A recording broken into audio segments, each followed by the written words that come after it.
again, back to process, right? So we do a DVI on every vehicle that comes through the door. A few reasons why we do a DVI. One, I want to make sure my customer has, the most important is I want to make sure my customer has a clear picture of what their vehicle, what condition their vehicle's in, what they need to do, what they could wait to do, or maybe they don't need to do anything, or maybe they should get rid of the vehicle. I mean, I've had those conversations with customers before.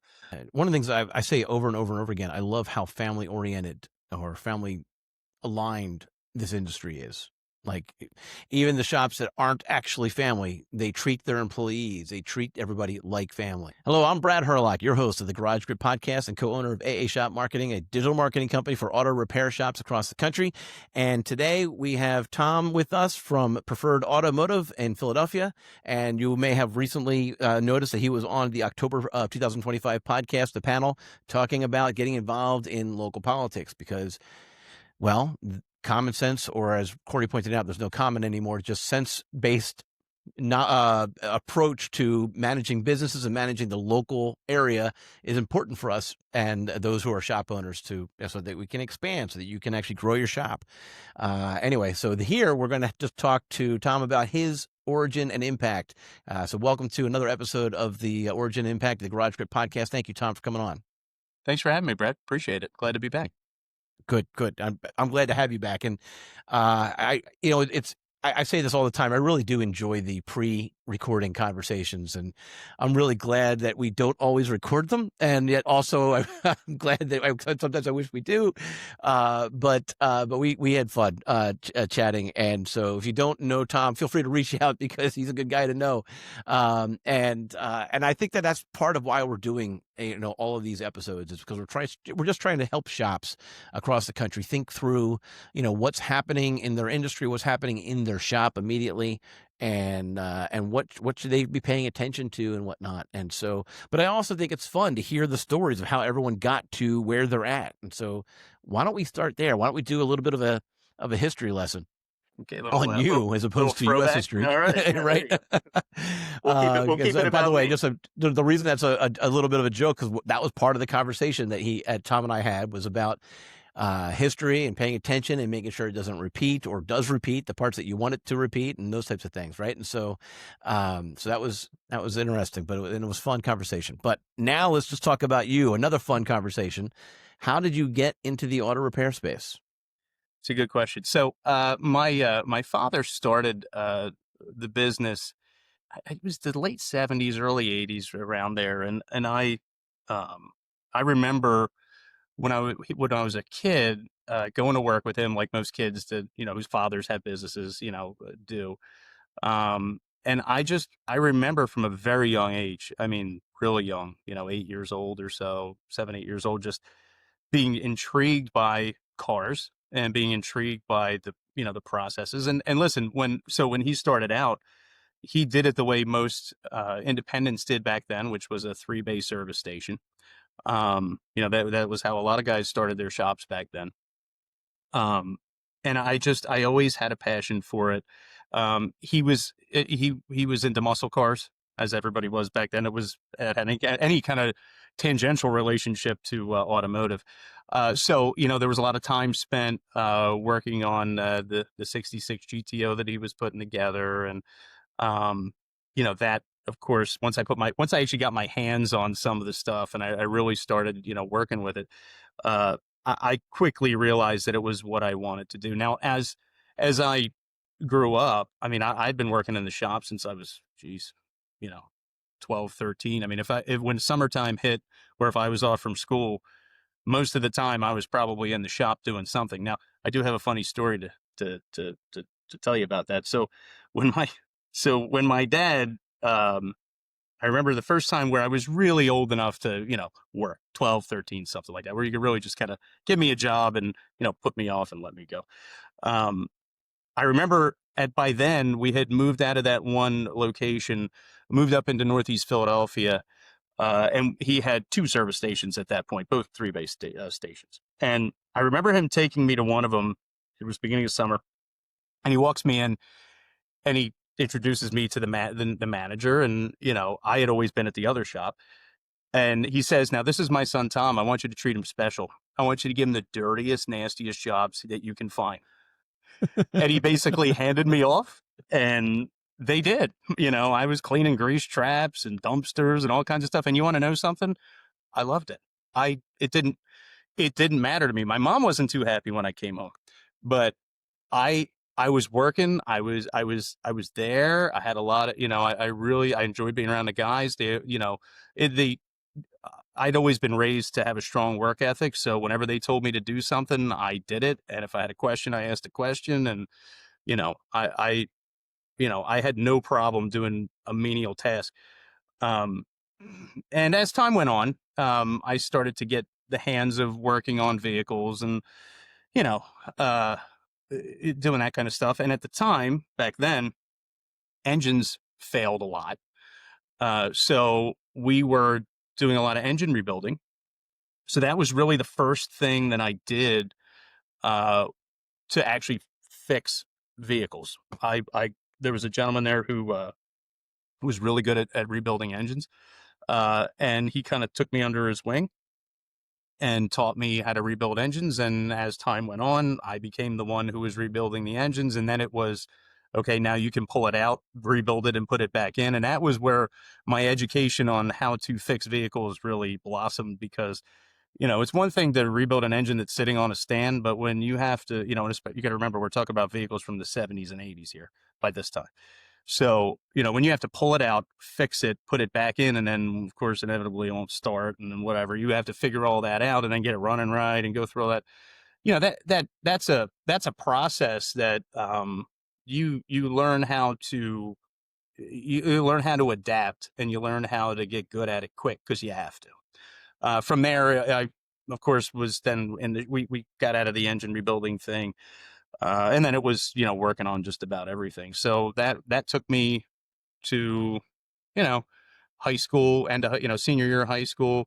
I remember I still wanted to be in the business.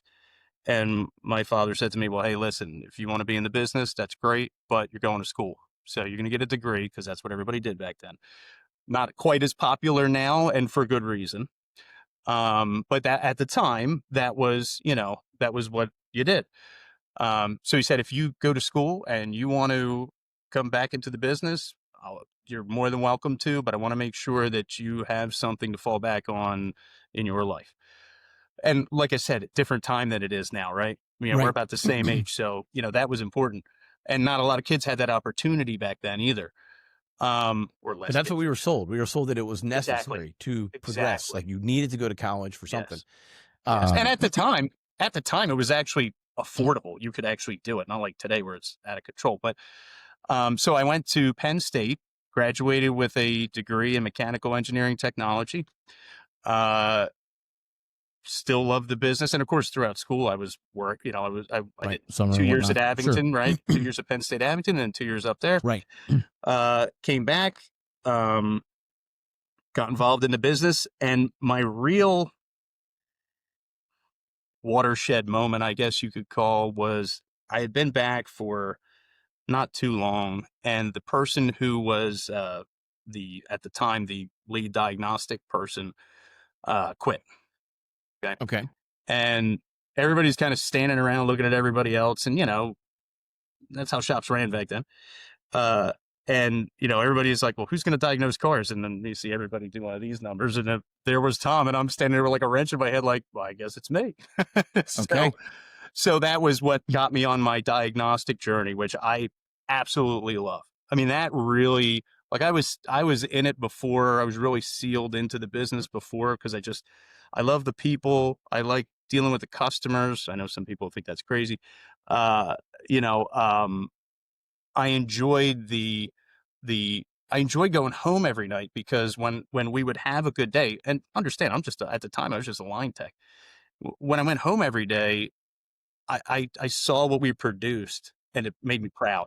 It made me proud to be involved with it, right? So then the diagnostic thing went on. Did that for a long time, and then we had some people. We kept growing.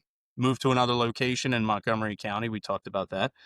Uh, Bigger shop, no service station. We got rid of that out of the gasoline side, which my dad, if if you asked him in 2000 whether when he should have got out of the gasoline gig, he would have said it probably would have been about 10 years before he did. So Yeah. Yeah. it's a Or tough more. business. It's a Yeah. tough business. Yeah. But and then so we needed more guys. We started hiring more techs, got a few diagnostic guys, and that's when I So it was the started. mid '90s that the shop started to grow. Talk to me about the shop sizes throughout all of this, because I'm Okay. also wondering, at what point did your dad stop using the tools? Was he just running the business as opposed to? So I would, that's a multi.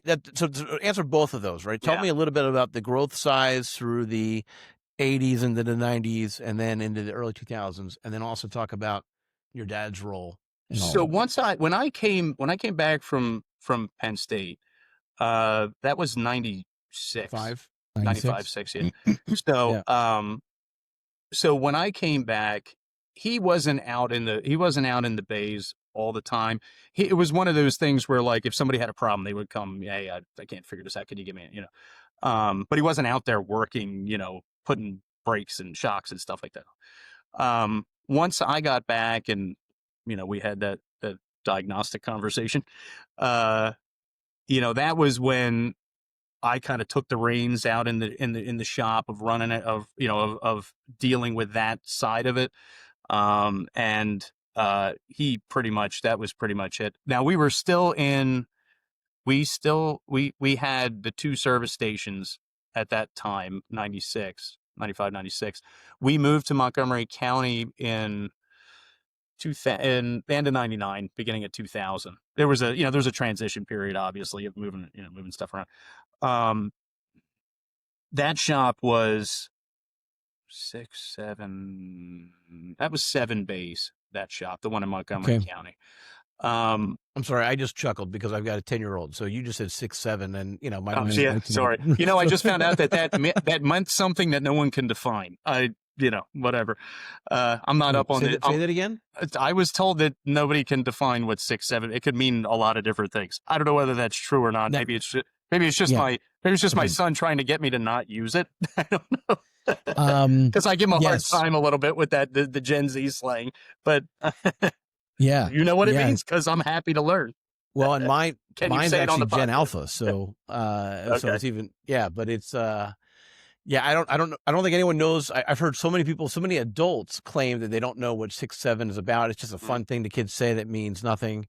Oh, And so he was telling me I the think truth. we're going That's to good. find out in 15 years that Yeah, it means right. something really, really awful. Yeah. And Yeah. ha ha ha, we started using it, and we didn't know, right? It's So an inside joke, right? yeah. Yeah. So we were in that location for a while. We had a spot that we were doing some meet. To get back to your to back up just for a second. At the time when we were at the service stations, we were doing AAA towing in our area, and we did that up until the point we left Northeast Philadelphia, moved to Montgomery County. Um, the which you know that is a challenge. Towing is a challenge in and of itself, especially when you're doing 24-hour towing. I remember being in school, being at Penn State, and when I would come home on like a Christmas break or spring break or something like that, I would work in the shop during the day, and then I was the on-call flatbed guy at night. So there were plenty of nights where I would get home, take a shower, eat dinner, pager would go off. Oh, we got a tow to Virginia, so off I go. So we had our yeah. We were doing long distance towing. That was one of the things that we did for them. Okay. And I learned. Let me tell you something. Nobody can read a map like me, because we didn't have GPS back then. So I learned a lot about direction. You know what I mean? How you drive around and you're like, well, there's the sun, there's this, there's that. Okay, I know where I'm going. Yes. And then you kind of develop the mantra of, hey, look, all roads lead to roads. We're good. We'll figure it out. So, And by the way, that mantra kind of saved myself into getting a really bad jam. I went for a hike up in Vermont many, many, many years ago, and I got a little misplaced. yeah, that happens. And I used the sun to figure out roughly where I was in comparison to where I was staying, and I as the sun set, I was on the correct road finally. Yeah. No, And that's I walked up that. the mountain to get to my hotel.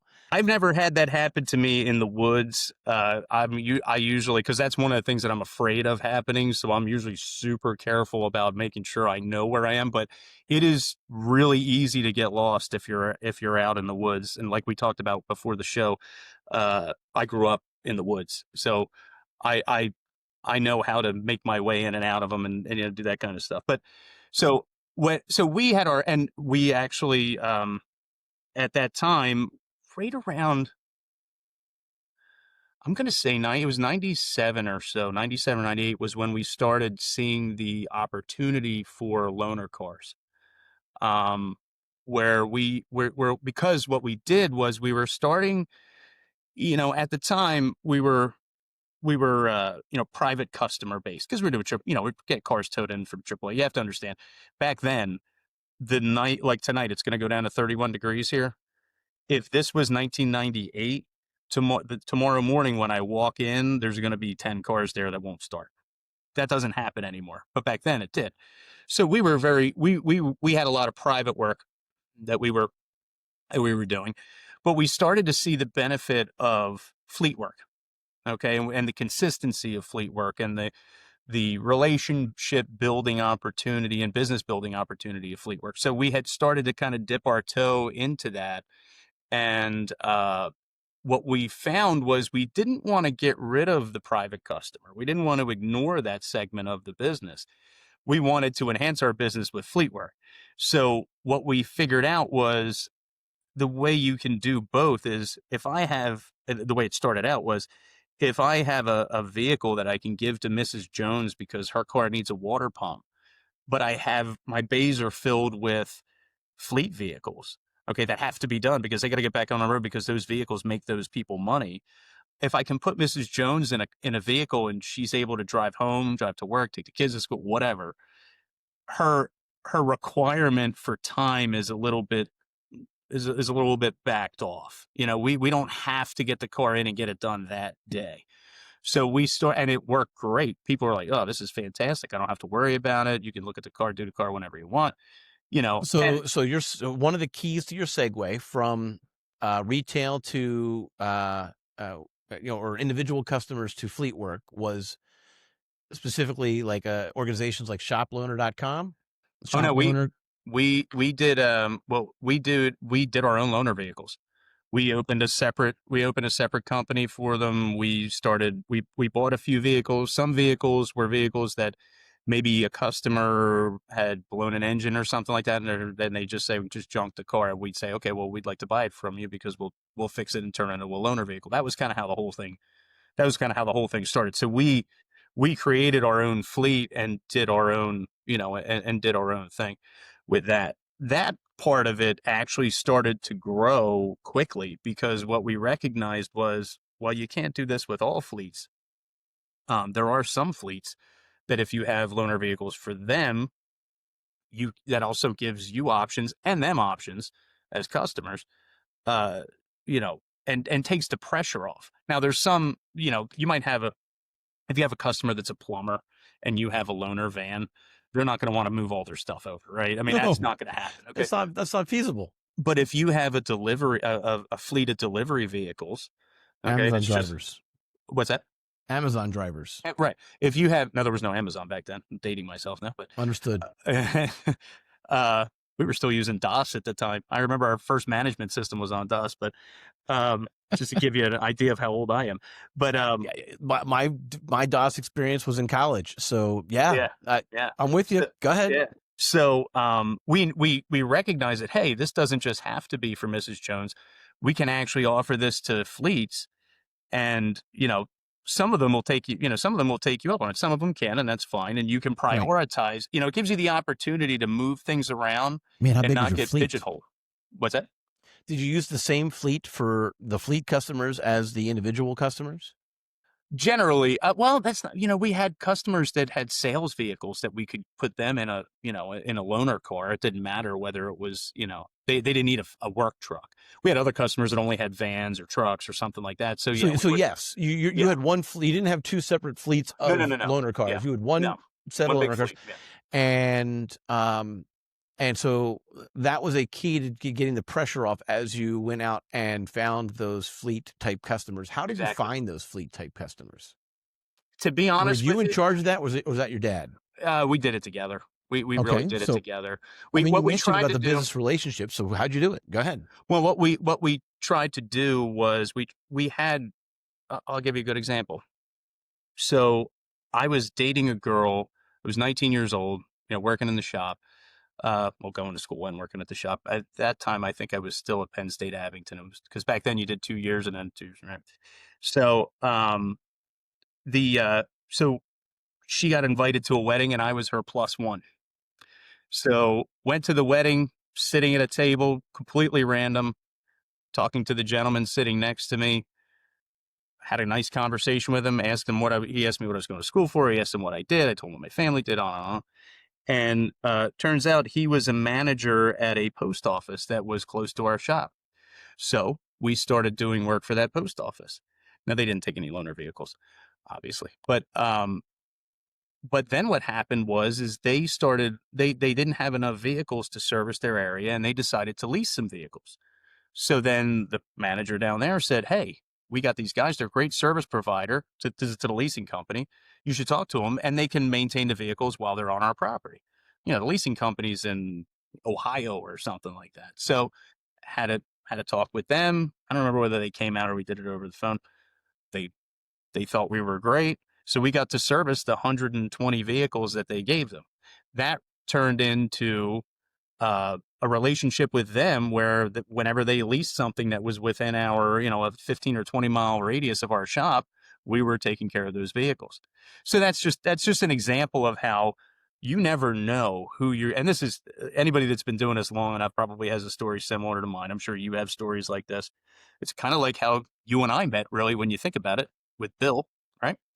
So, you never know who you're going to meet, and you never know how it's going to, what's going to come of it. So, and there were other ways we did some bids on government contracts, and, there were customers we had that, loved us. So they would go to their fleet person and say, "Hey, give these guys a shot."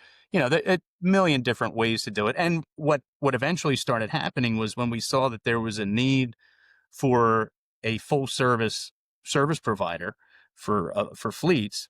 Um, we then started marketing, and back then it was you used to be able to actually call somebody on the phone and talk to them. You can't do that anymore. Um, but So it was or very send them sales. something. Yeah, It was very sales oriented. Like absolutely. it was networking and Yeah, sales outreach. It was not absolutely. I have a paragraph on my website about how I can do fleet work. It's because that's not enough, right? You need to do No, some outbound reach when you're talking about building your fleet management. absolutely. And what happens is, so here's what happens when you do that, and the thing with fleet work, and we'll get back to the history because there's more to it, after that. But the thing with fleet work is once you start doing fleet work, you kind of develop a name and a reputation. And what happens is fleet managers aren't always stationary. They tend to get jobs in other places, and that's both a blessing and a curse, because if a fleet manager leaves a company and then goes to another company, you have an opportunity at that company, but now you have to prove yourself again to the person that comes in and replaces them, right? So, you kind of you're still selling yourself. You got a foot in the door, right? But you still have to kind of resell yourself. So it's it's Now, it's it's are a you on challenge. LinkedIn? Oh yeah. Mhm. And I would think that, and if you're trying to be proactive in the fleet world, being active on LinkedIn is advantageous. Yes. Yeah. What are the job titles of the people who are on LinkedIn that are making buying repair decisions for their fleet? You're looking for two people. You're looking for either the fleet manager or the CFO. So Those are the two people. their job title is fleet manager. They'll be fleet managers. Yeah. Yep. That'll be the job Absolutely. title. Okay. So, and here's the thing about fleets, though, and anybody that does fleets is going to know this. Um, they're all unique. Some do it all in house, all the administration of it. Some pay to have another company administer it. Some will let you handle the maintenance scheduling and things like that. And, some are just kind of, when it breaks, I'll I'll let you know. So there's a lot of different ways to do it. Once you get over a certain number of vehicles, though, you either have one of two things going on. You either have a fleet manager that is kind of controlling the whole thing, or you have a fleet manager who's working with a maintenance repair company or something like that that's handling the administration of the vehicle. So and that usually comes as a package with fuel monitoring and GPS. There's companies out there that will offer fleets many different versions of a package to help them control their fleet costs. Well, I mean, there are companies that excel that sell specifically and exclusively GPS tracking and monitoring of vehicles, right? So, Yeah. I mean, is that a prospect for you? Like a partnership with for you?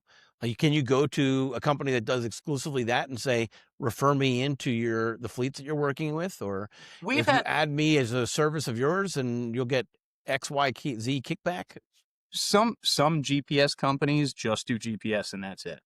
Some Right. are some are affiliate, and that's their only connection, I guess, if you will, to that customer.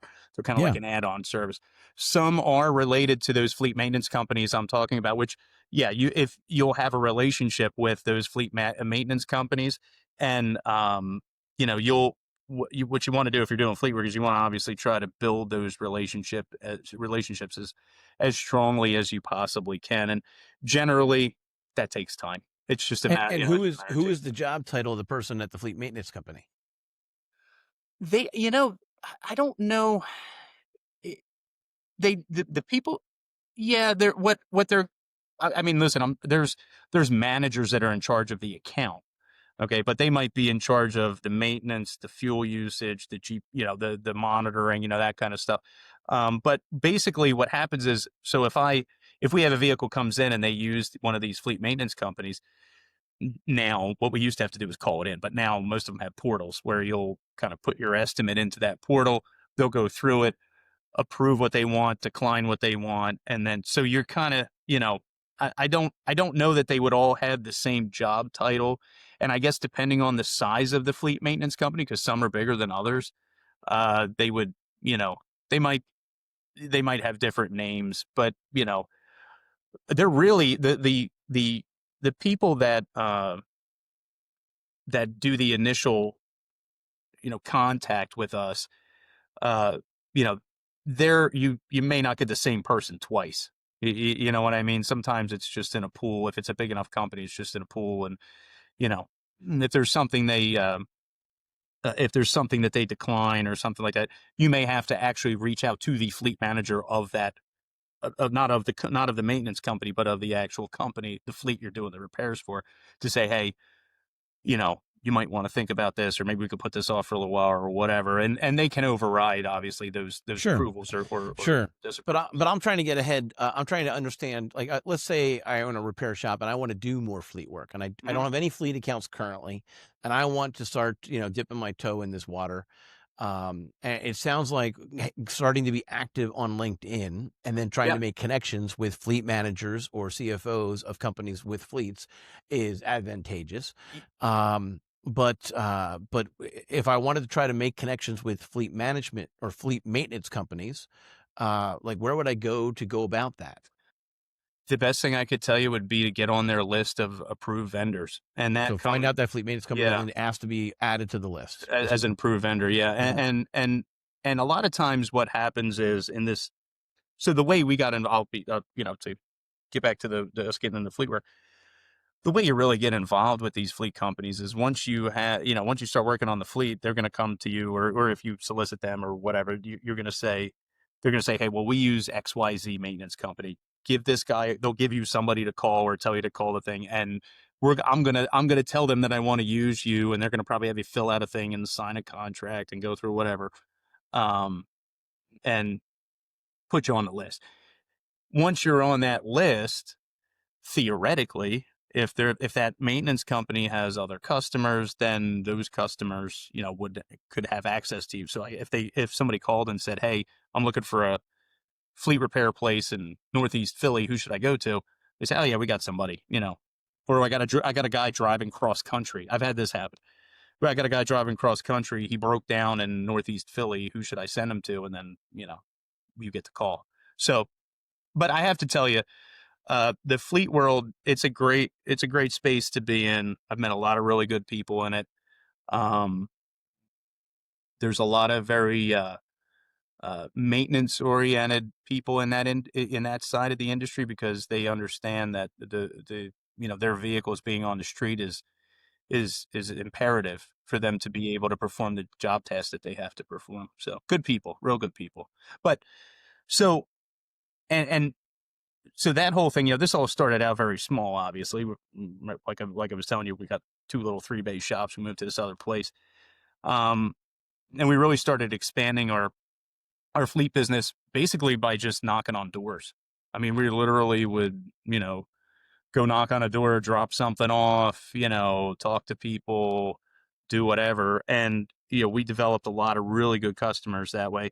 I don't know that that would work now for a few reasons. One, uh, people get handled before they ever even make it through the door most of the time. Number one. And number two, there's a lot of people work from home.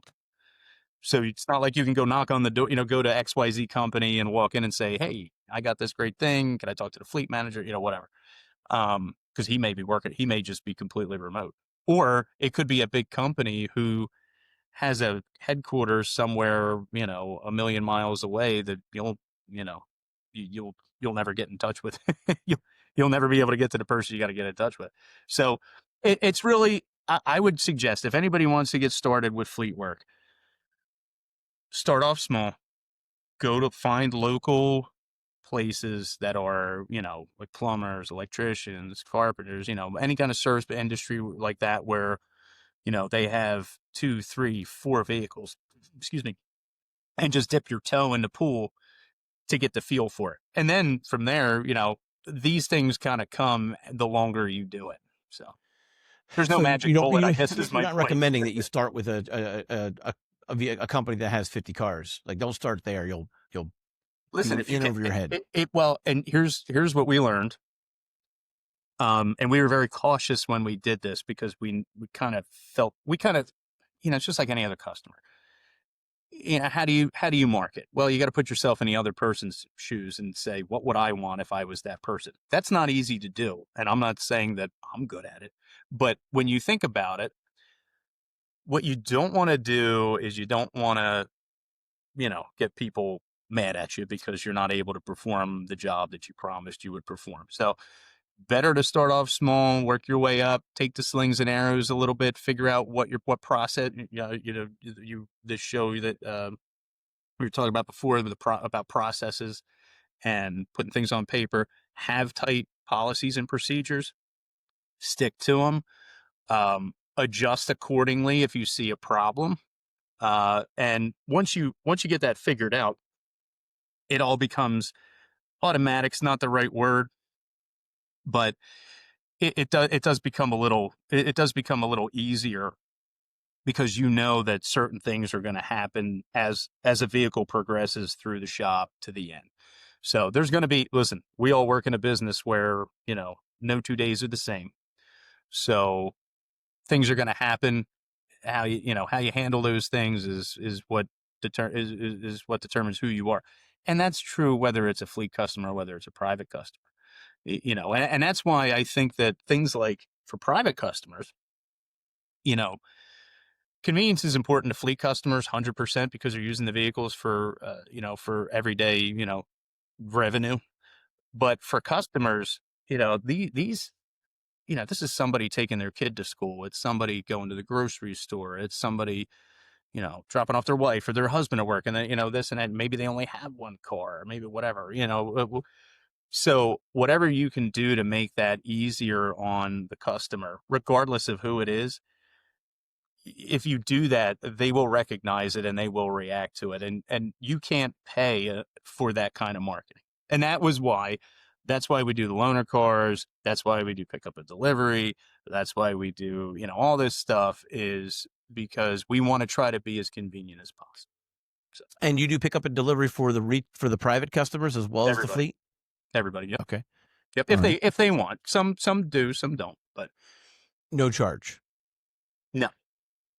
No trucks. Okay. And that's interesting.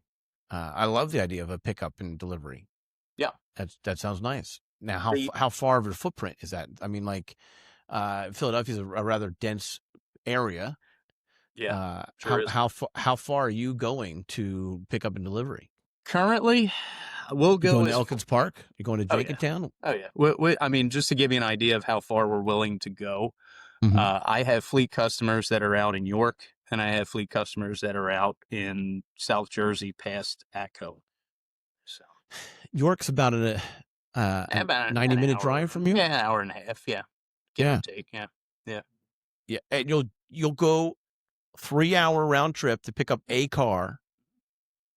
Why wouldn't you just set yourself up with like a mobile van or a truck? Like they, you know Yeah, where I'm going like that? A mobile yeah, mechanic yeah. type setup. It's a good question. And maybe I'm a little bit of a control freak, but I feel No. much, I'm I pretty sure feel we've much, talked about this. We're not control freaks. yeah. That's a mean word. We're control enthusiasts. There you go. I like it.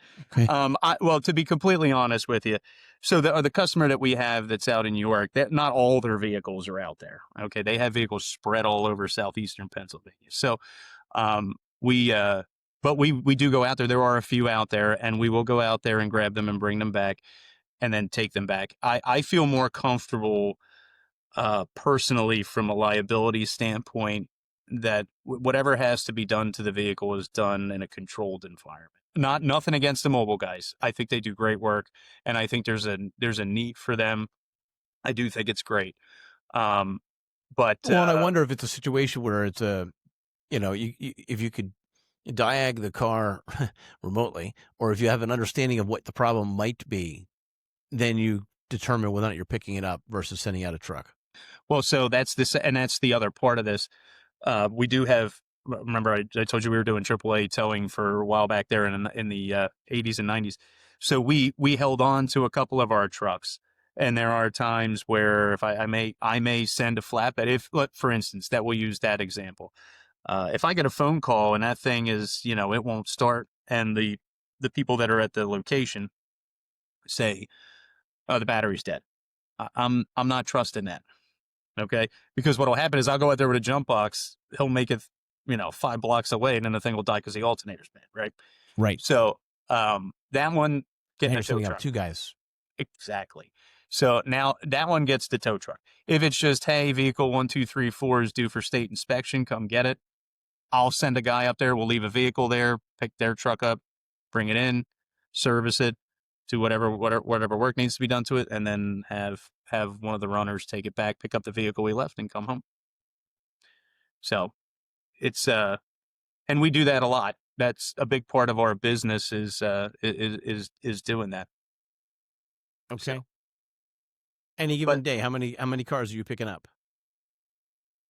it varies, of course. Like tomorrow, it'll be slower because it's Veterans Day, so a lot of places are going to be closed. 5 to 10, maybe five Okay. to 10 cars we're picking up, And and do you have a designated staff to go and do yes, this? I do. Yeah. Okay. I got 4 guys here All that's they're their doing is fetchers. all they're runner. We call them runners, and they're out there to pick up parts, pick up customers, pick up cars.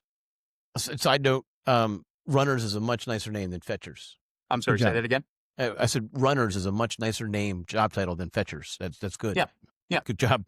And these guys, and you want to know something? I've had so the guys that do this for me are fantastic guys. I mean, they are just. I love everybody who works for me. I'm a happy guy. I got a really good team, and I'm very blessed. But these guys, when you do something like this, and when you do pick up and delivery, you got to remember that they are really the face of the company. Okay, so when they show up at Mrs. Jones' door or XYZ company or whatever, those are the people that associate.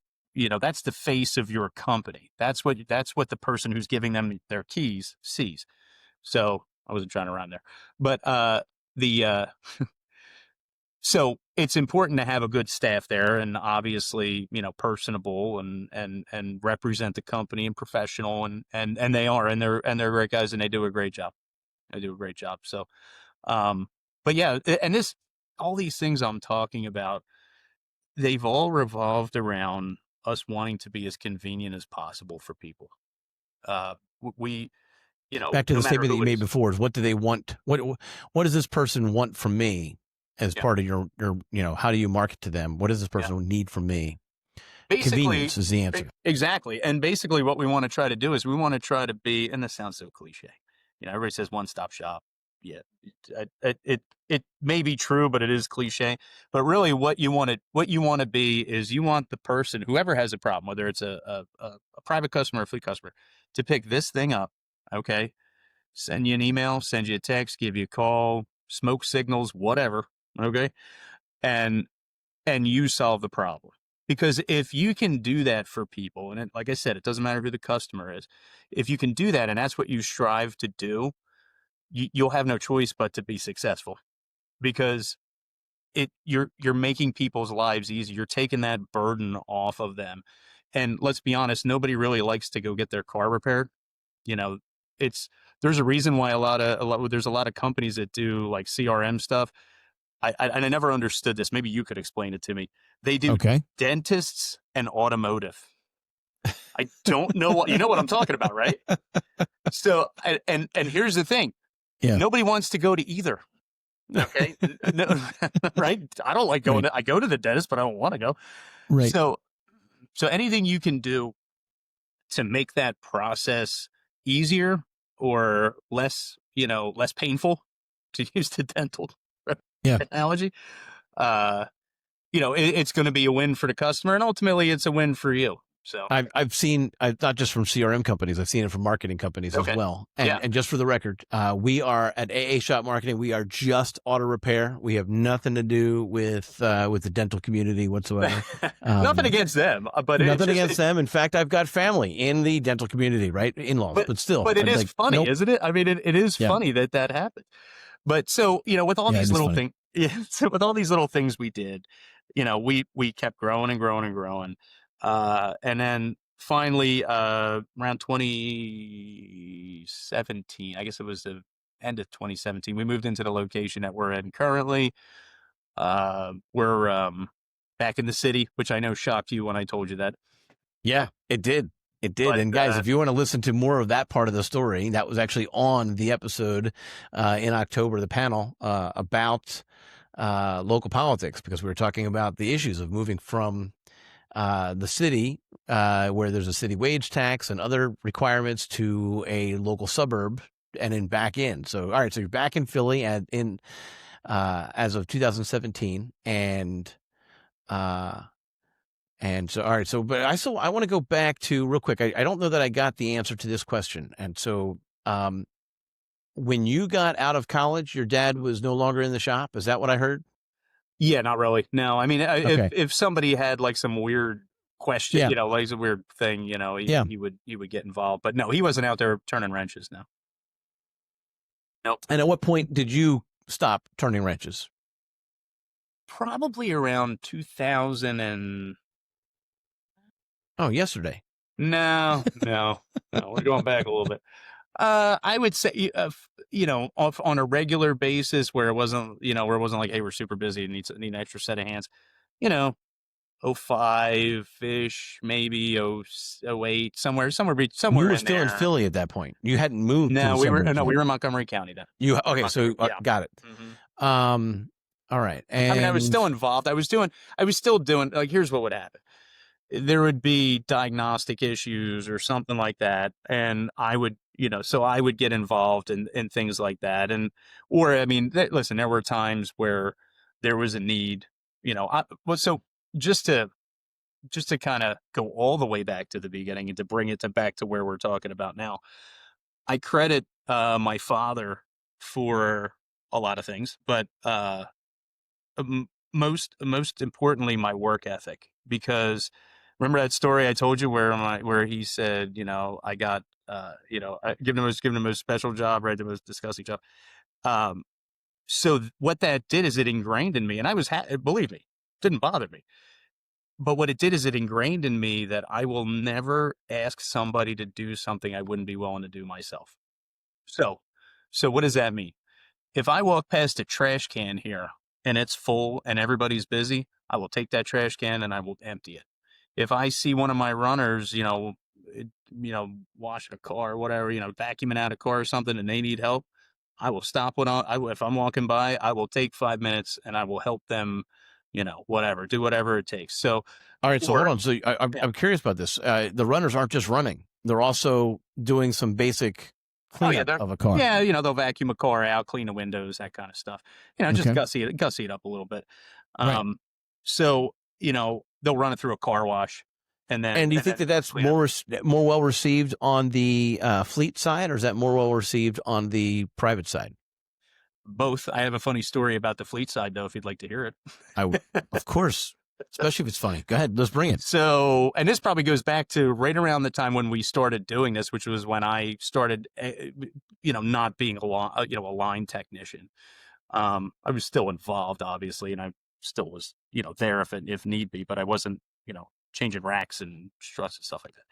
So we had a customer it was the first vehicle we did for this customer, and we met. Trying to remember.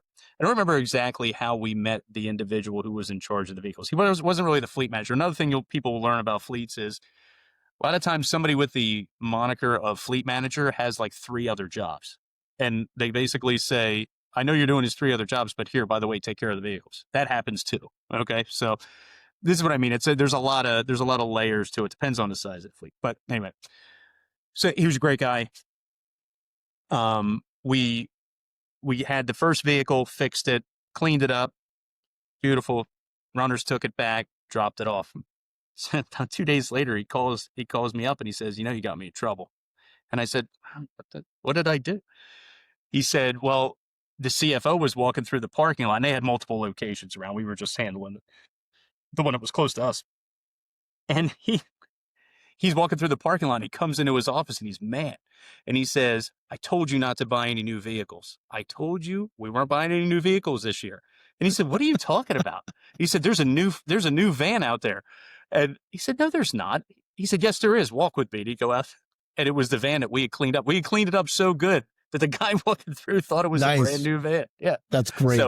So to answer your question, they do appreciate it. And sometimes, sometimes we get some vehicles in here that are pretty rough. So, if we can, we won't necessarily, it's not like we're doing it full detail or anything like that. But if I can clean it up and make it look a little bit more presentable, remember what I said about runners, especially this is on the fleet side. If my runners represent the company when they go out to a customer's location to pick up a vehicle, that fleet person, their drivers represent the company when they pull up in front of a place of, yes, to either to service a business or service a private customer. And if the vehicle looks nice, then that goes well. Exactly. So it's that kind of outside of it's really not the outside of the box, I guess, but it's just that kind of, what would I want if I was that person? What would make me, what would kind of, what would really get me to notice the service I got? When you think like that, it makes it a little easier to make those decisions. Now you got to get them through the door first before you can really have that effect.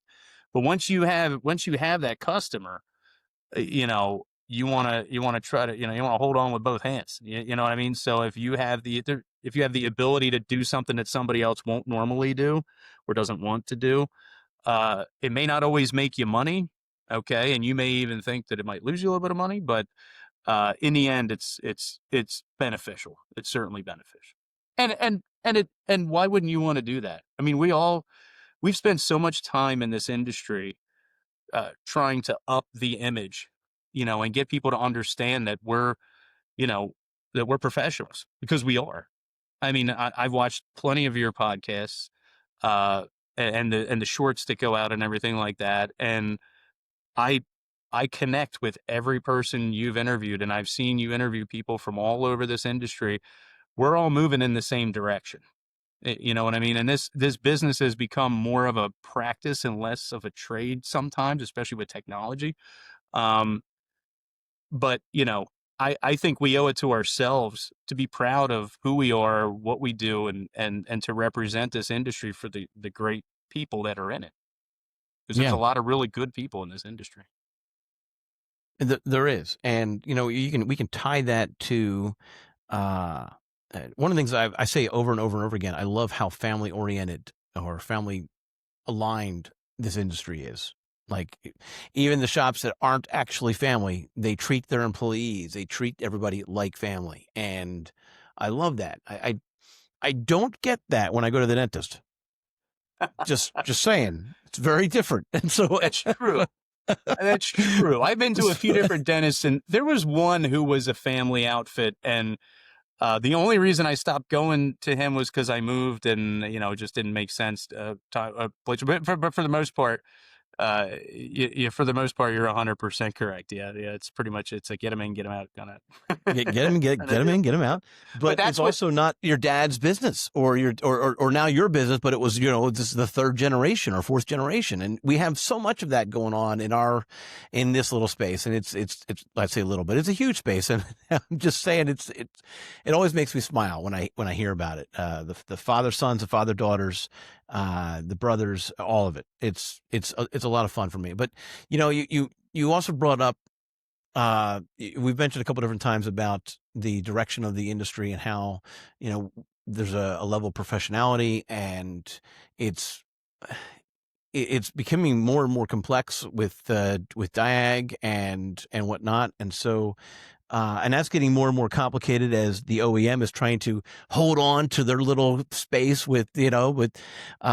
I know that you're also you're not the first guest that's been on that's talked about the Right to Repair Act, and so I'd like for you to be another one of those guests that are talking about that, because I think more people need to be aware of what's going on and why it matters, and well, they probably know why it matters firsthand, right? But what the future looks like if we need to respond. We need to respond to this.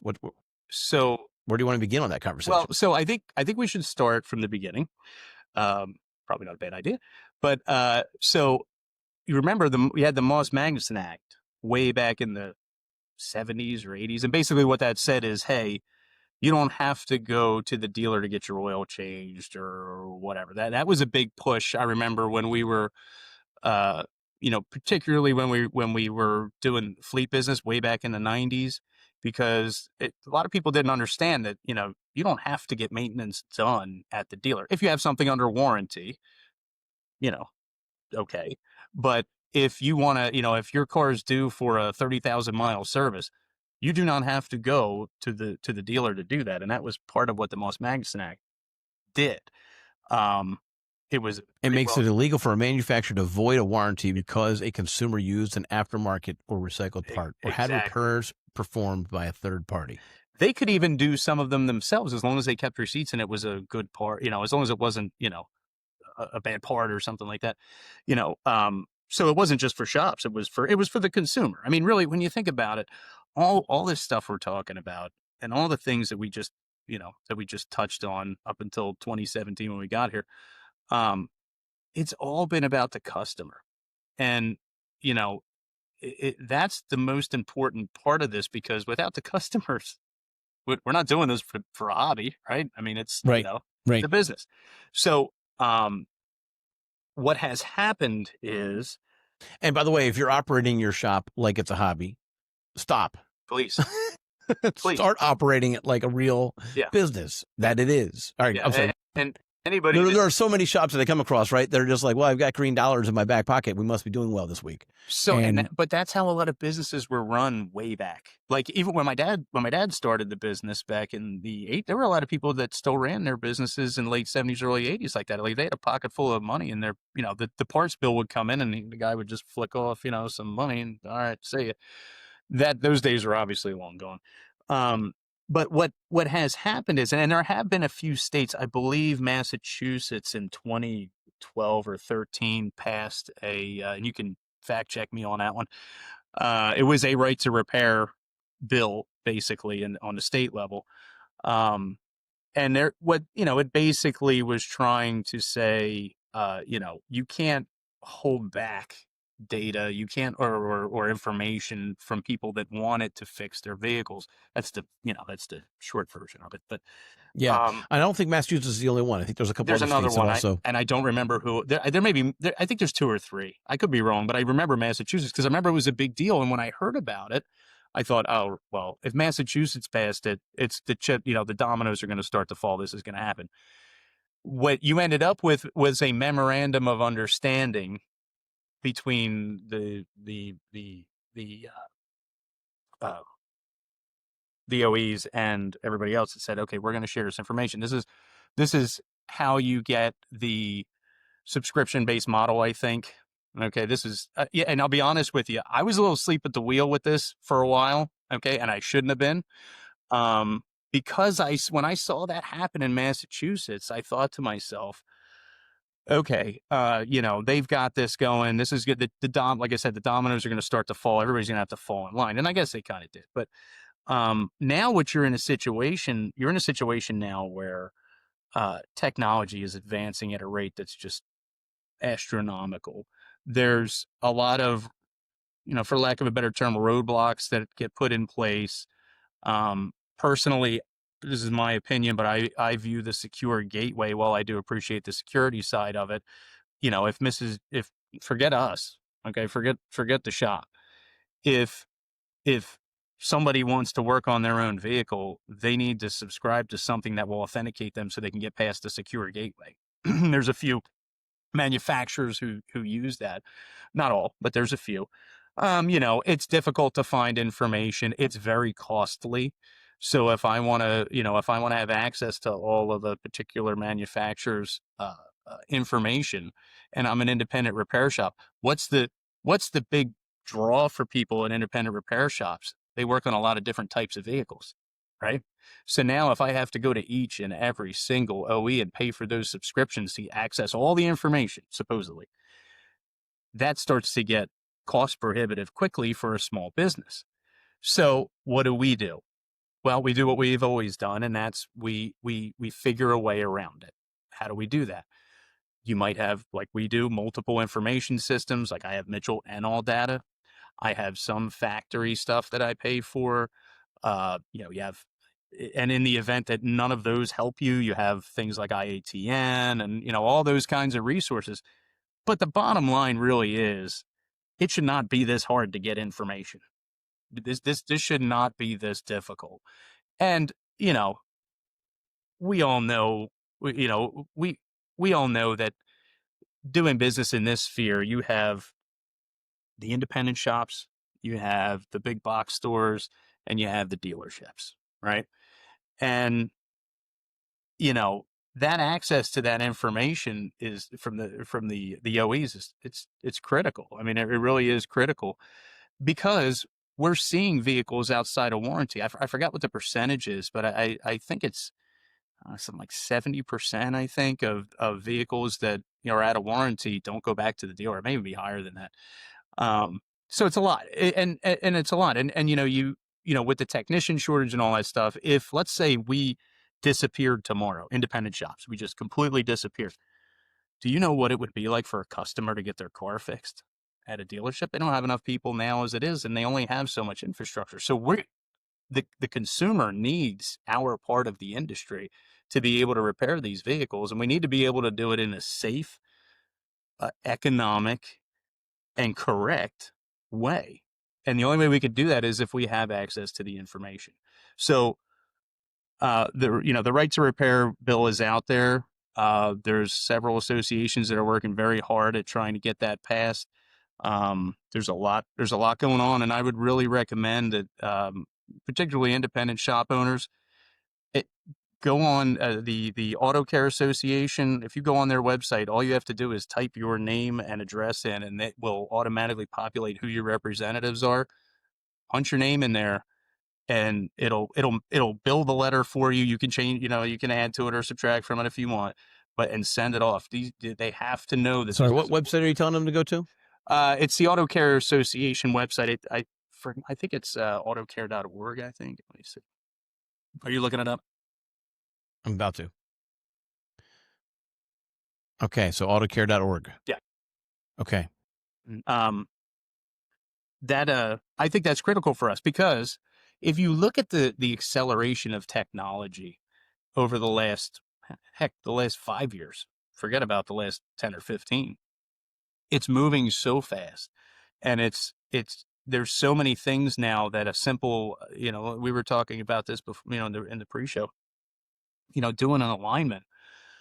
You start messing around with stuff there. Now you're affecting the ADAS on the car, and every car now has some version of a assisted driving system that probably needs to be recalibrated. And if you don't do And that, you so, could so, create a so safety issue and a liability issue for yourself. yeah, I want to talk about that a little bit. I mean, shops all over the country are doing suspension or alignments, or I don't know what other things that they're doing that they need to be at least aware that they should have it checked. Like, talk to me about this. In your process, a car comes in and it gets what type of work before you say, okay, we need to check this again before it goes back out the door? Well, I would say anything that needs an alignment needs to be checked to see whether there's an ADAS component that needs to be recalibrated. Sometimes it's as simple as a steering wheel angle sensor. Sometimes it's as complex as a radar or a radar, or you know, uh, a calibration on the steering unit if it's electronic steering. So what you need to do is have equipment that'll give you the ability to at least understand what systems are in the car you're working on and what you need to do if you perform a function. So to your point, if I'm doing a set of control arms on something, the argument is, well, I just put control arms on. Well, you're going to align it, right? You should. So if you're going to do that, you need to know whether or not there's ADAS systems in that vehicle that need to be recalibrated. And any, the ADAS equipment we have, or excuse me, the alignment equipment we have will tell us, hey, if you do an alignment, you need to you need to do a steering wheel angle sensor, recalibration, and you need to reset the steering gear or whatever. So So it, your alignment machine is telling you that information. mhm, yeah, Okay.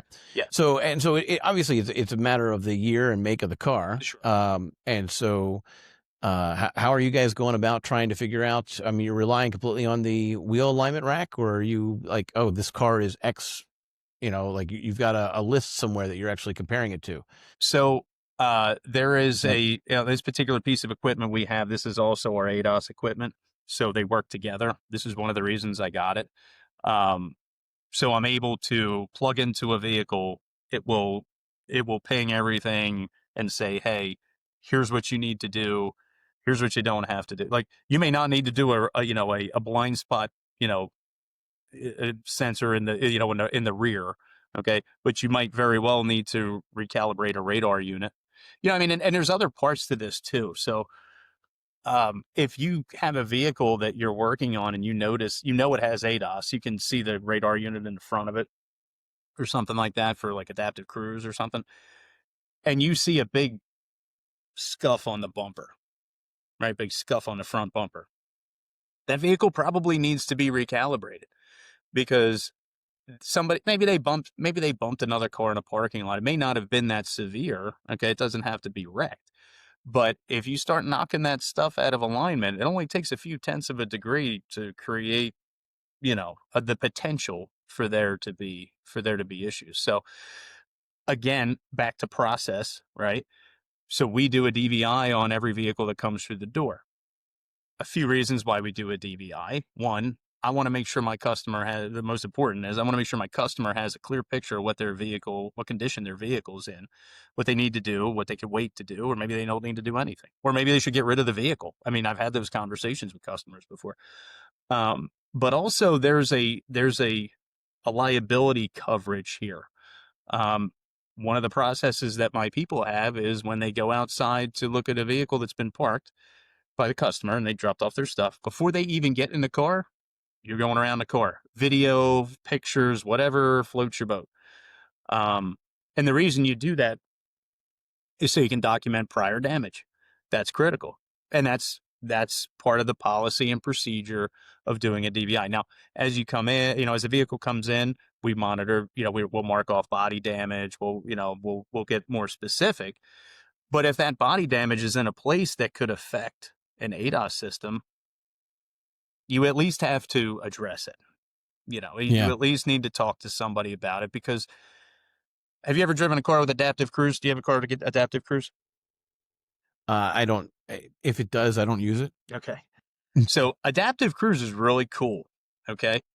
But I can tell you this, I have driven cars that had, and I've rented cars that I could tell were hit, fixed, and not recalibrated.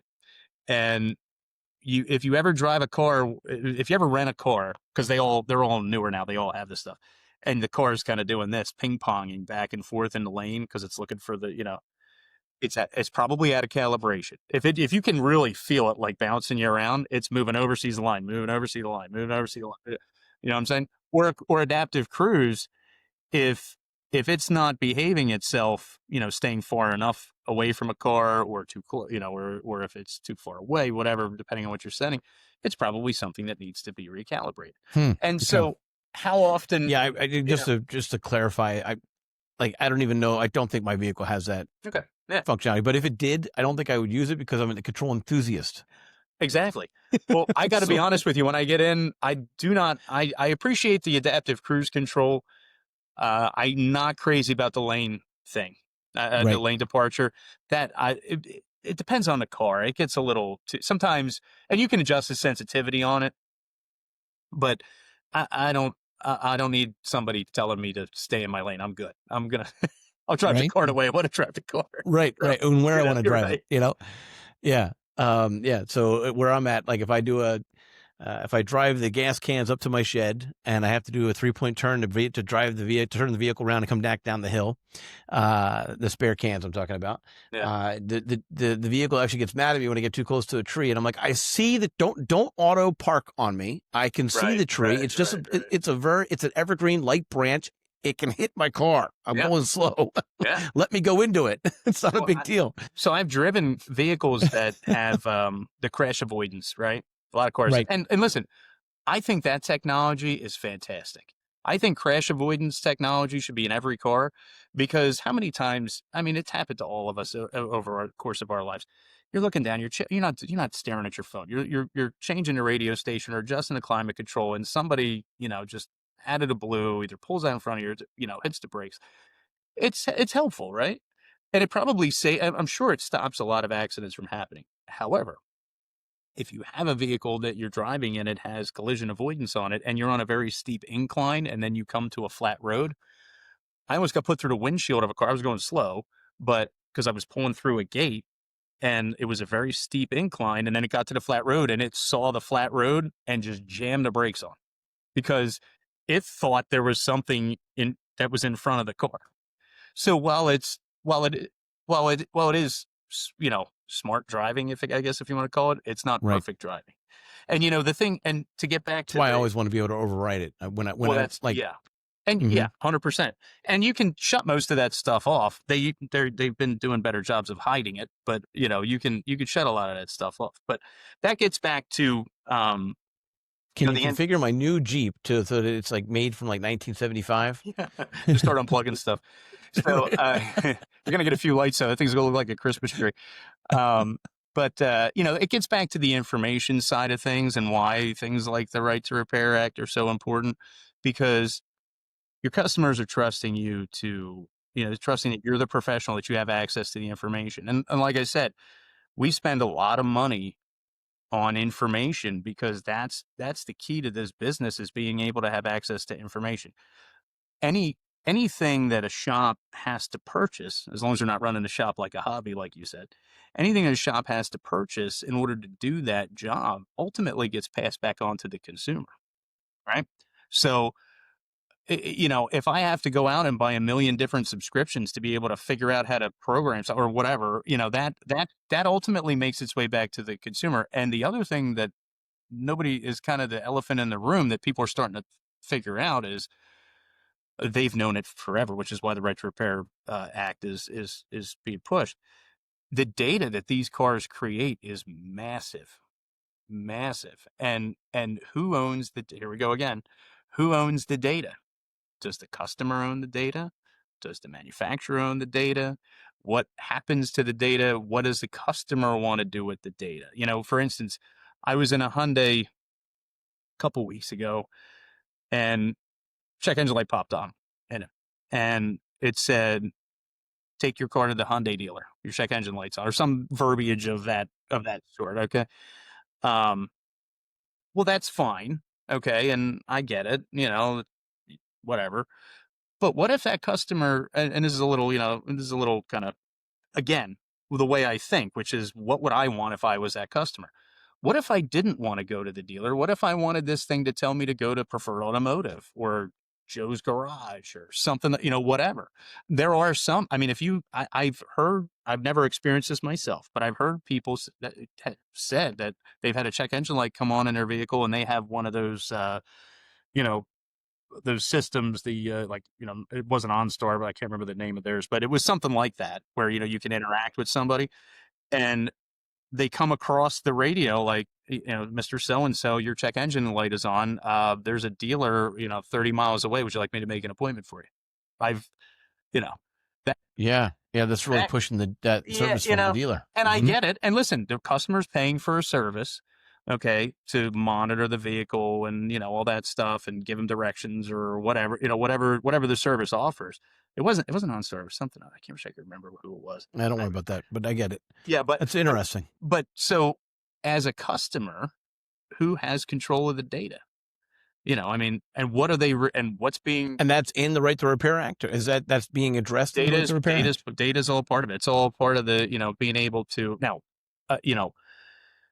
there is proprietary information on some level, but nobody's asking to find out where the vehicle is. Nobody's asking for the secret sauce. We're trying to understand how to fix these vehicles in an appropriate manner and make it safe for the customer, make it safe for everybody else on the road.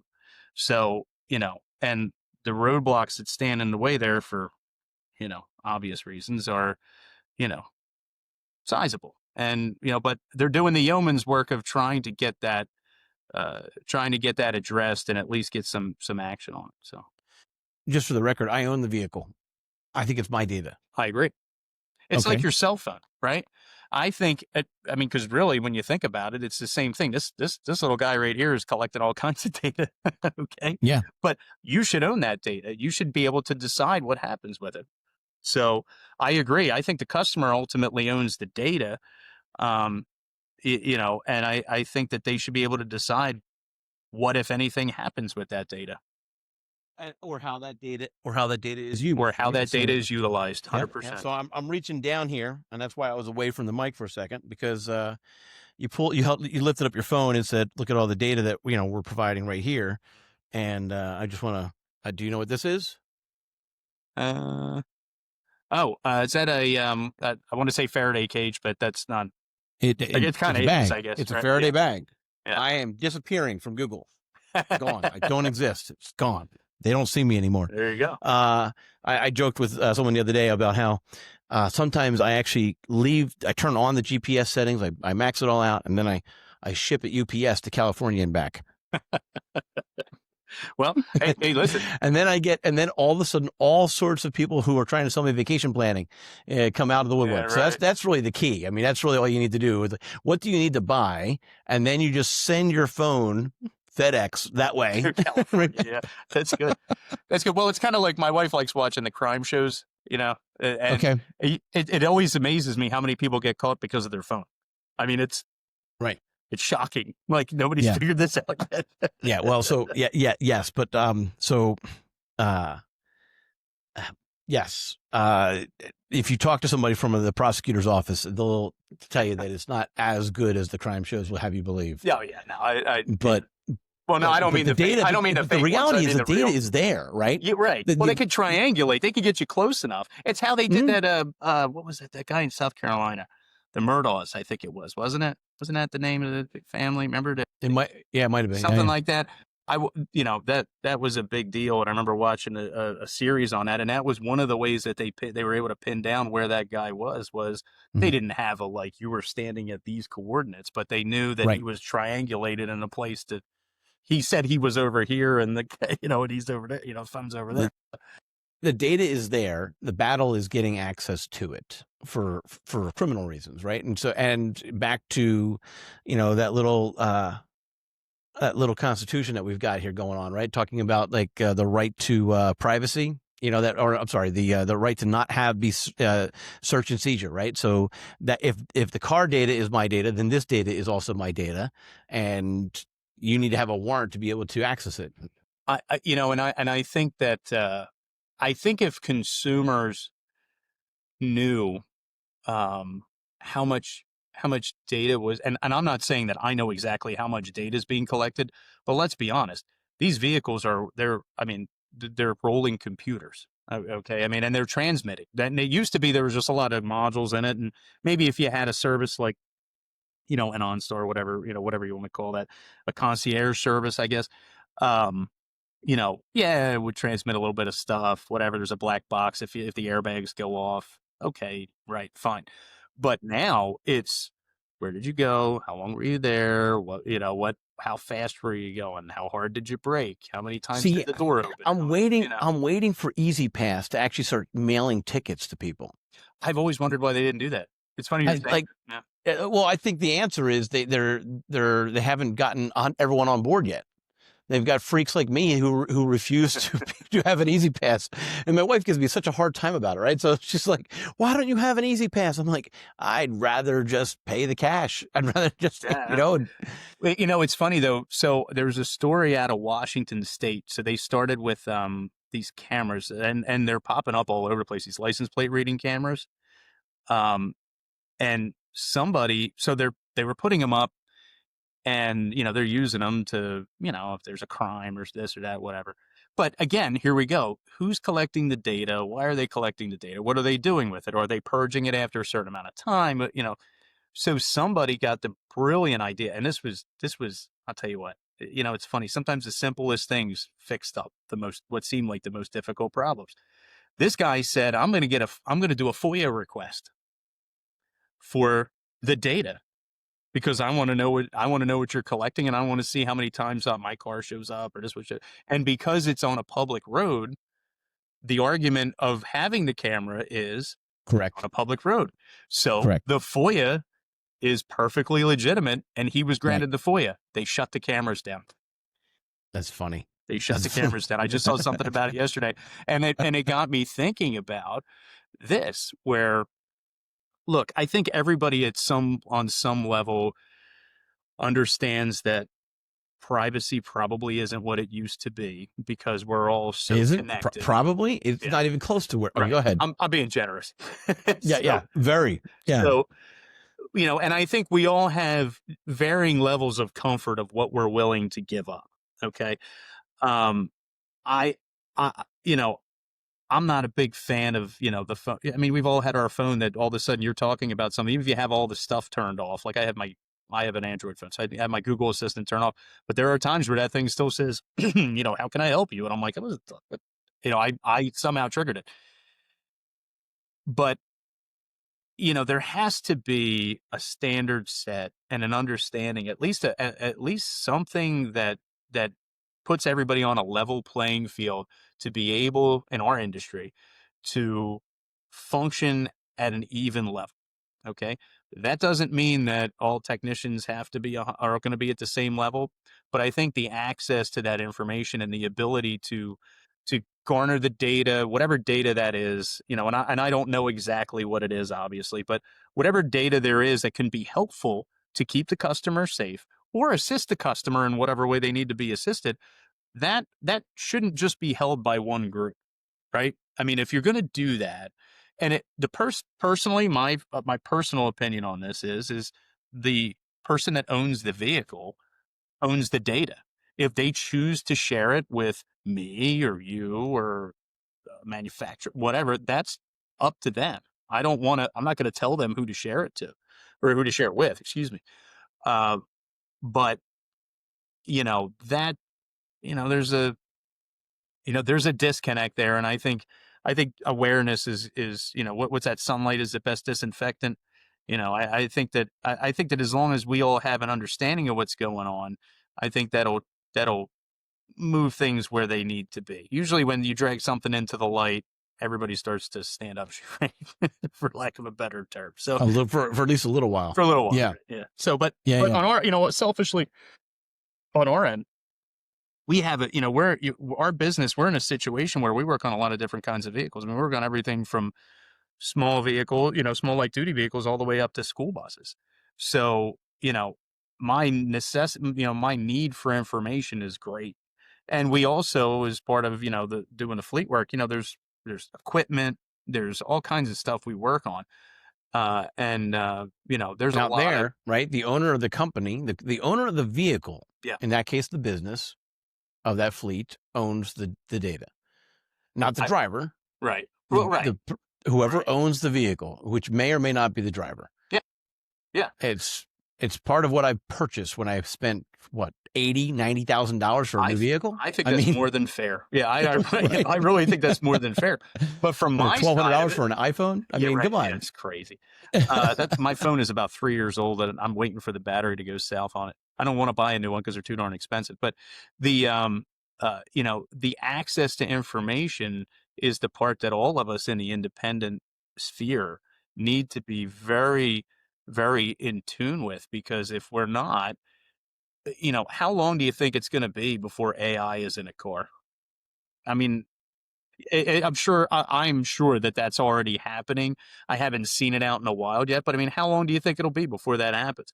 And with the exponential, before, to go back to what we were talking about, in 2005, 2010, 2000, 2015, we were able to meander our way through and keep up. Cars were getting more complicated. There's a lot of training opportunities out there available to us, but they were moving fast, but we were able to kind of stay on top of it. Now it's getting to the point where it's, and I think this is why you see a lot of specialty shops opening up, is because it's just easier for an independent to say, hey, I'm going to specialize in this type of vehicle because I can focus my resources, my information resources, my attention into one. So in your opinion, is that where the industry is going to head?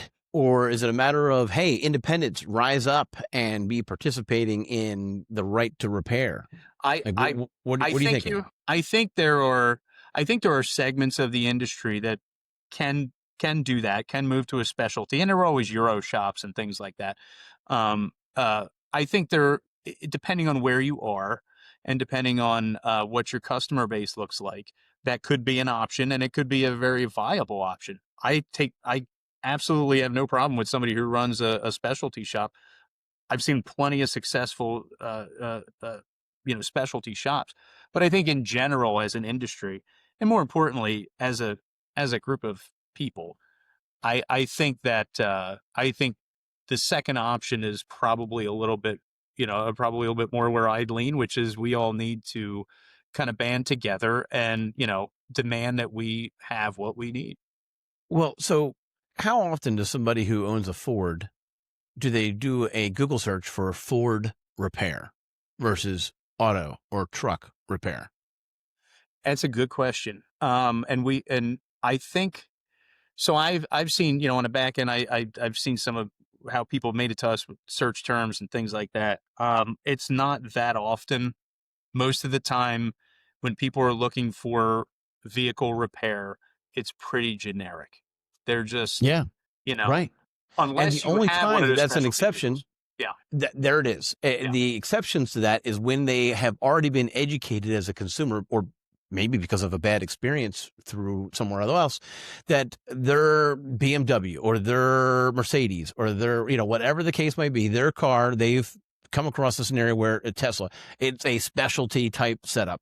And otherwise, it's auto repair near me. Truck Auto repair repair near me, truck repair, fleet repair, whatever.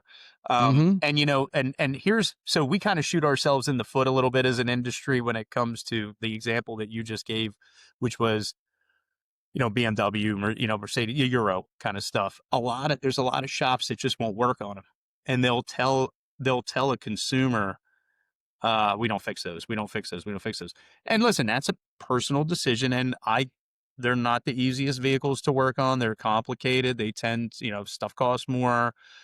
They do things a little bit differently than a lot of the other manufacturers.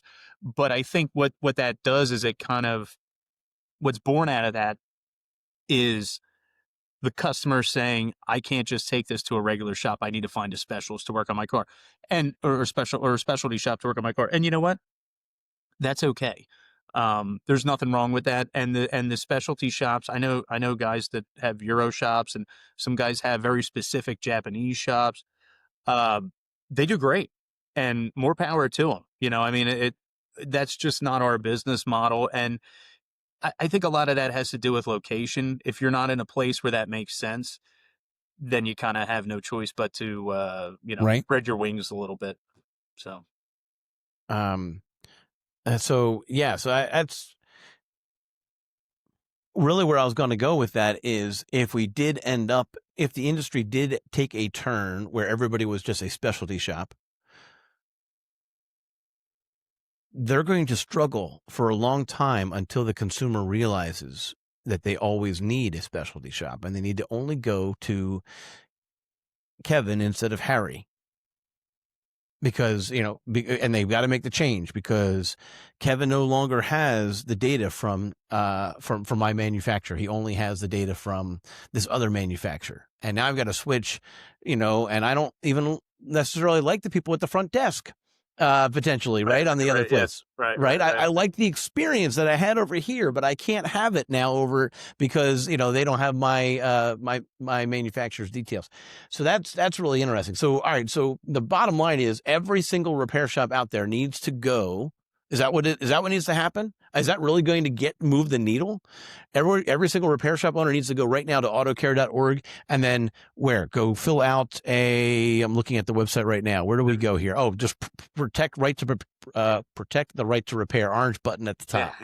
And you probably just follow the, follow the link. It'll take you to where you literally put your name, address, scroll down to the bottom. Yeah. Mm-hmm. And it'll populate. What it does is it'll pull up who your representatives are. Both now, this is federal, so it's going to be your 2 senators and your congressperson.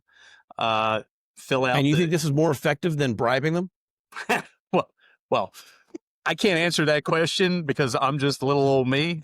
But that's the path. I'm going to have my producer put in a large beat. This podcast has gone off the air. Well, no, but I'm going to take the high road and use my Schoolhouse Rock, How a Bill Becomes Law, and contact my representative. So, but like that. See, that's a throwback. Some people may be listening to this not get it. Look it up. You go on YouTube. It's hilarious. But there it is. Please do that. Yeah, I do. Yes. But I think, I think the problem is that, and this is probably true of a lot of things in our world today, we don't feel like we can do that and have it make a difference or pick up the phone and call. I think a phone call would probably do more than an email, but the nice part about an email is it then becomes a matter of record.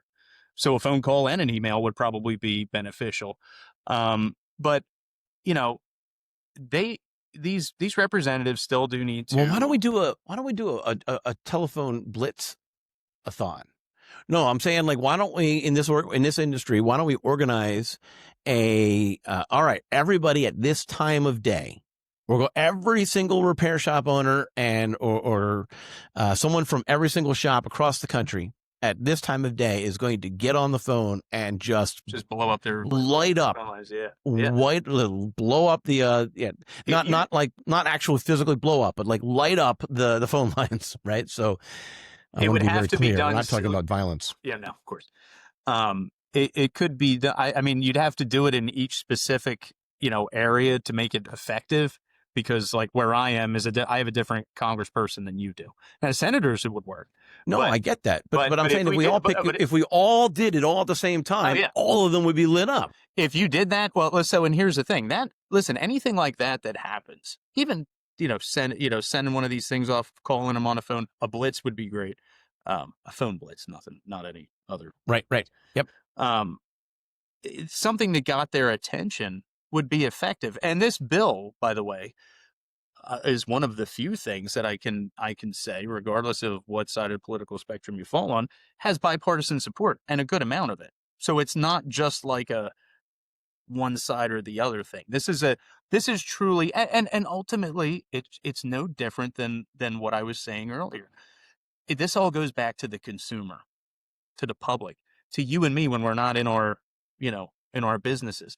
This this is something that affects everybody, and I think that's recognized, and I think that's why it has the kind of traction it has. Still needs to be, still needs, to be, supported, and it's still, it still requires the help of us on the ground and actually in the industry to respond to it.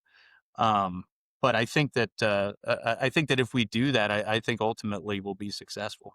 So yeah, I would strongly urge everybody to at least check out the website, and it's easy enough to fill the form out and contact your Congress people, or your senator. Um, and yeah, I mean it's super easy. They made it. I mean it auto populates the description of the bill and what it's about, and you're done. And you don't actually have to be a repair shop owner to fill this form No, out. no, no, no, no, Right. not at all. You could be a Right. consumer. You could, yeah, Right. So therefore, if you have 5 employees, it should be filled out 5 times or one of them gets fired. yeah. You got to get that past Anyway. HR there, Brett. Oh, my bad. My bad.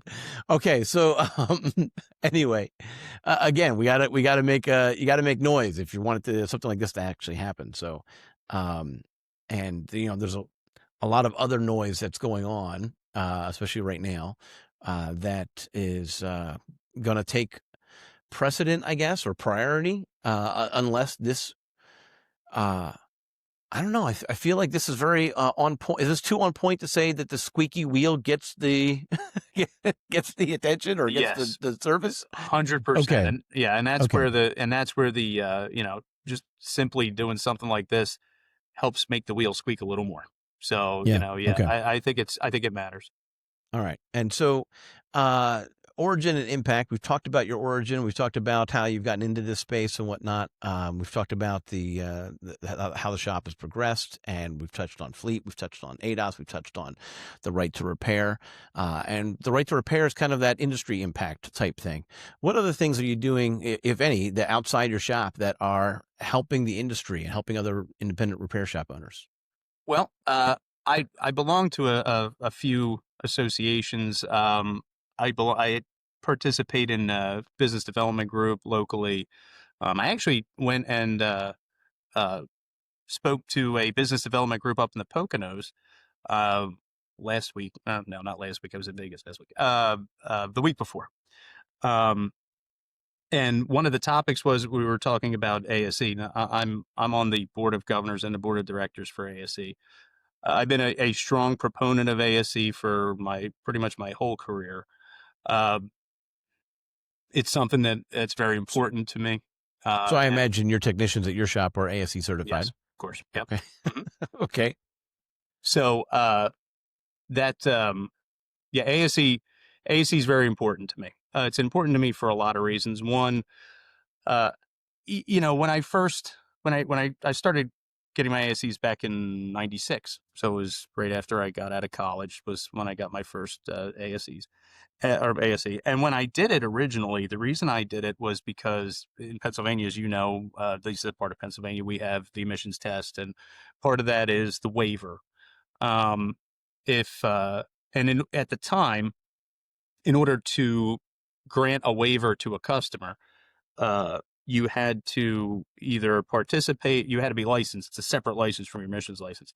Um, it is a lifetime license, thankfully, so I don't have to redo that one, like I do the other one for 2 years, but the emissions license for 2 years. But I had two options, and I had been taking ASC tests. Now, back then, they were paper pencil twice a year. So you had your little Scantron and the number 2 pencil, and you're going down. You had to wait a couple weeks, see whether you made it or not. But the two choices I had for that particular license was I could either sit through a 40-hour class, or I could get the L1, the ASC L1. Well, I decided to go for the L1 because I didn't feel like taking the 40-hour class. So I did that. And, the thing about it is ASE it's a great organization. There's great people working there, and they really care about what's happening in this industry. They care about the technicians. They care about what, where we're moving as an industry. They are dialed in and locked in on on trying to get more people to, take pride in what they do and get certified. There's a I could sit here and list a million reasons for people to get certified. Um, there are it's obviously it's the industry standard for certification. It is a voluntary certification, obviously, um, and it just I think it's the easiest way for us as professionals to be able to represent to each other and to uh, uh, the consumer that if you bring your car to an ASE, technician, you're being serviced by somebody who's competent, who's certified, who's taken the time to do the work to get certified. That doesn't mean that somebody who doesn't have an ASE certification isn't qualified. Um, but it's nice to be able to represent to the customer that, hey, here's who we are, this is what we believe in, and this is what we're doing. There's other reasons as well.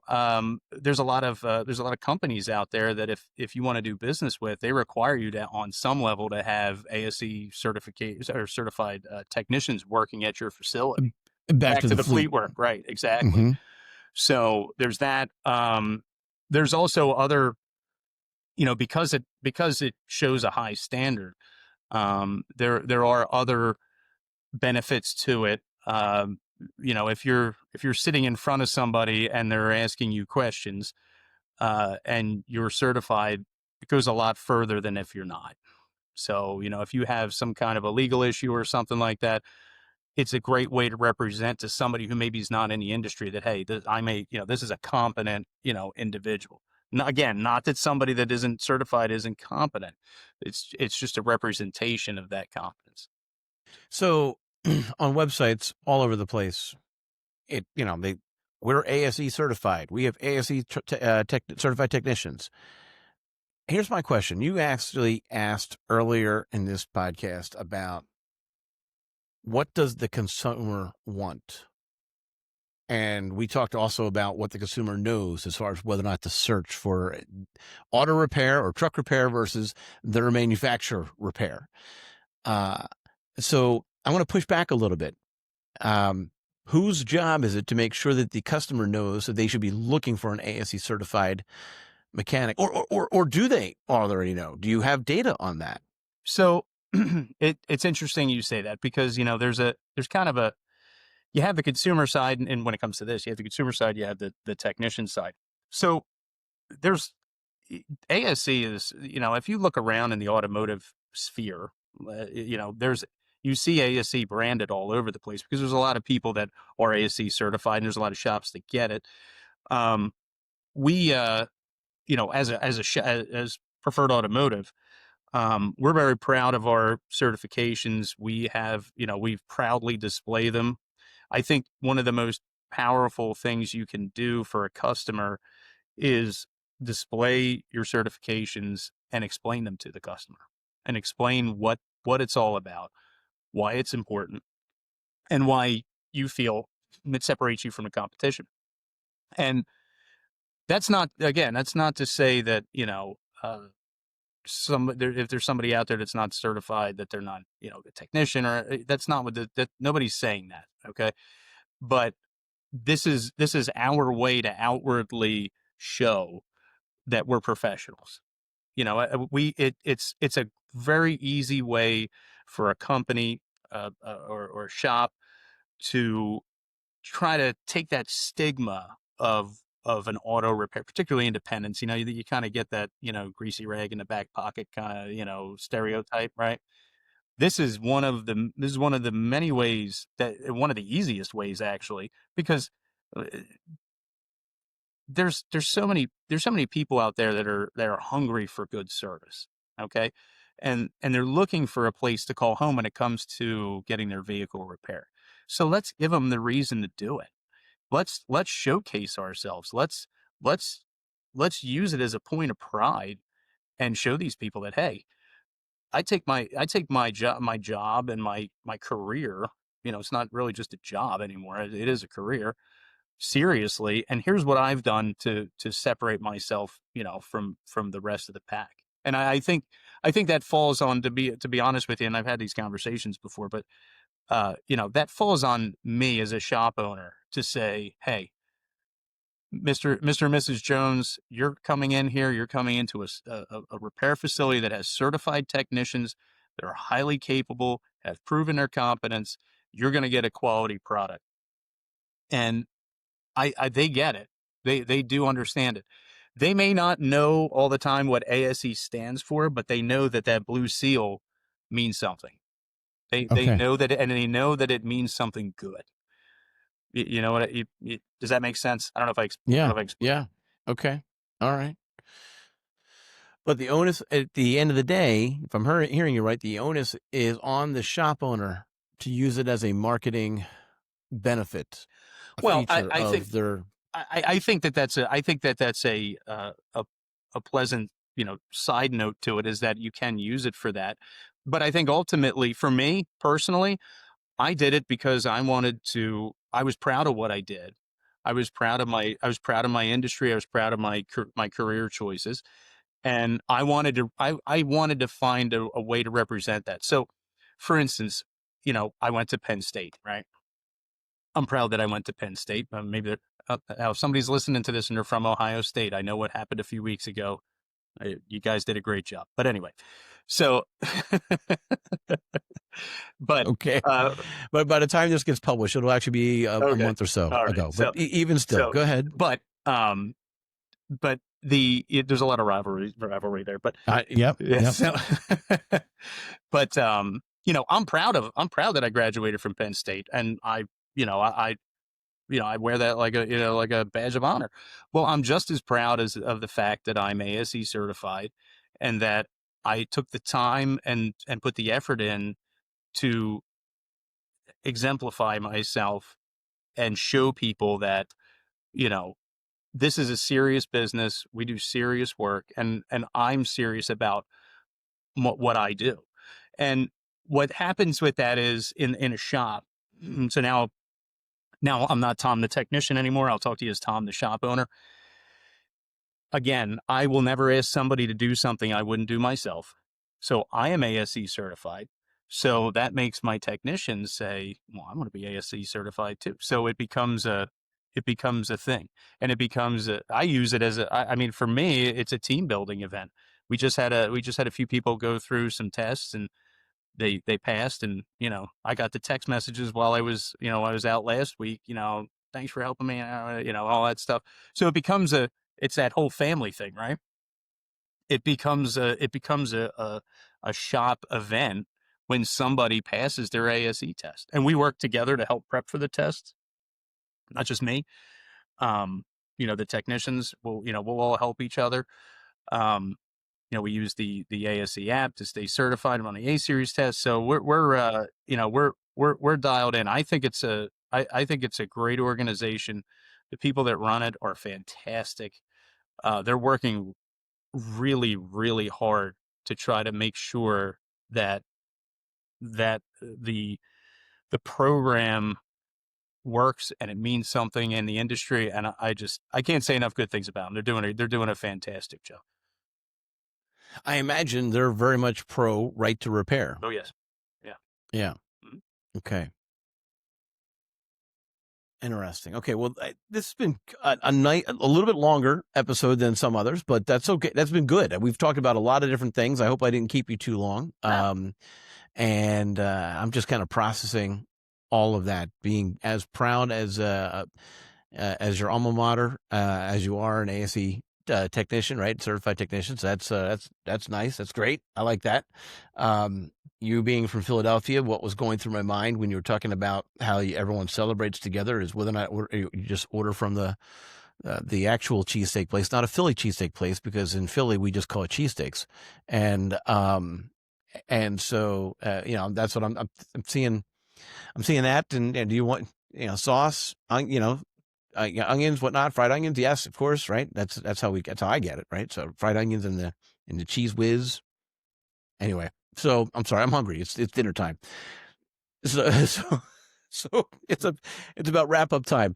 And thank you so much for being here on this episode of the Garage Grid Podcast. And as always, if you didn't get this, you just stumbled across this by accident, don't make that mistake again. Make sure that you actually are subscribed to the channel on whether it be YouTube, Spotify, or Apple Podcasts.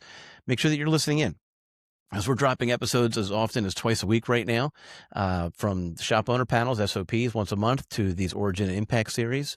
And you've also gotten a few, and you're going to be getting more vendor insights from us. So please, by all means, make sure that you're subscribed, make sure you're listening. And I like feedback. I'm happy to receive positive. We talked earlier about how we've got thick skin. I did different from when I was in my 20s. Bring it on. If it's something that you think we could improve upon here on the podcast, let me know. Just reach out. We can actually talk about that on Facebook in the Garage Grit Podcast Facebook group. And if you're not part of that, let me know. We'll get you added, because all shop owners are being added there. And we're going to be just continuing the conversation. And so I don't know. Thank you for being a part of this podcast, Tom.